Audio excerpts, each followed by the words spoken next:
India কিন্তু আজকে পৌঁছে গেল টি-20 ওয়ার্ল্ড কাপ 2026-এর ফাইনালে। আজকে কিন্তু তারা ইংল্যান্ডকে দুরন্ত হারিয়ে দিয়ে কিন্তু তারা ফাইনালে পৌঁছে গেল এবং ফাইনালে তাদের সাথে খেলা হচ্ছে নিউজিল্যান্ডে। আজকে কিন্তু ওয়ানকেটেতে একদম ইন্ডিয়া জ্বলে উঠেছিল। প্রথমে তারা 253 রান করে 254 রান টার্গেট দেয় এবং তারপরে কিন্তু তারা বল করতে নেমে প্রথমে 14 ওভারে 180 রান, খুব মার খেয়েছে। তারপর থেকে কিন্তু ইন্ডিয়া যেভাবে বোলিং করেছে, যেভাবে বোলিং ধরেছে, সেখান থেকে কিন্তু ইংল্যান্ডের ম্যাচ বার করাটা খুবই ডিফিকাল্ট হয়ে গেছিলো এবং শেষ ওভারে কিন্তু দুবে খুব সুন্দর বল করেছে। তার আগে হার্দিক পান্ডিয়া খুব সুন্দর বল করেছে।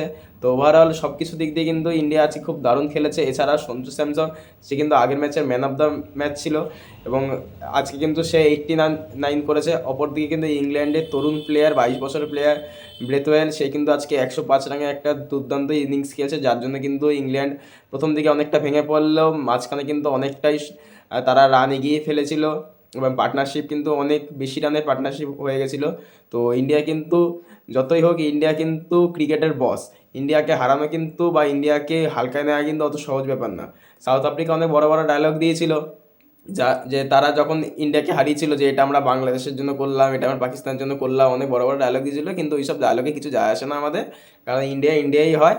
আর ইন্ডিয়া কিন্তু সব ফরম্যাটে না, শুধু টেস্ট বাদে কিন্তু বাকি দুটো ফরম্যাটে, ওডিআই এবং টি-20 ফরম্যাটে কিন্তু 1 নম্বরে রয়েছে।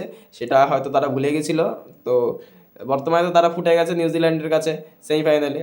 তো এখন কিন্তু ইন্ডিয়া ভার্সেস নিউজিল্যান্ডে কিন্তু ফাইনালে খেলা পড়েছে আহমেদাবাদ স্টেডিয়ামে। যারা যারা গুজরাট বা আহমেদাবাদের সংলগ্ন এলাকায়, আশা করছি তারা স্টেডিয়াম পুরো কানায় কানা ভর্তি করে রাখবেন। এবং যারা যারা ভিডিওটি দেখছেন, ভিডিওটি ভালো লাগলে লাইক করে দিন। যারা যারা ফেসবুক থেকে দেখছেন বা ইনস্টাগ্রাম থেকে দেখছেন, আরও ভিডিও এরকম পাওয়ার জন্য ফলো করে দিন। এছাড়া যারা ইউটিউব থেকে দেখছেন, তারা অবশ্যই চ্যানেলটিকে সাবস্ক্রাইব করুন, শেয়ার করুন আপনার বন্ধুর সাথে। এবং ইন্ডিয়াতে জিতে গেল আপনার কতটা খুশি সেটা আমাদের কমেন্ট মাধ্যমে জানান। তো দেখা হচ্ছে পরের ভিডিওতে। তো আজকের জন্য এইটুখানি।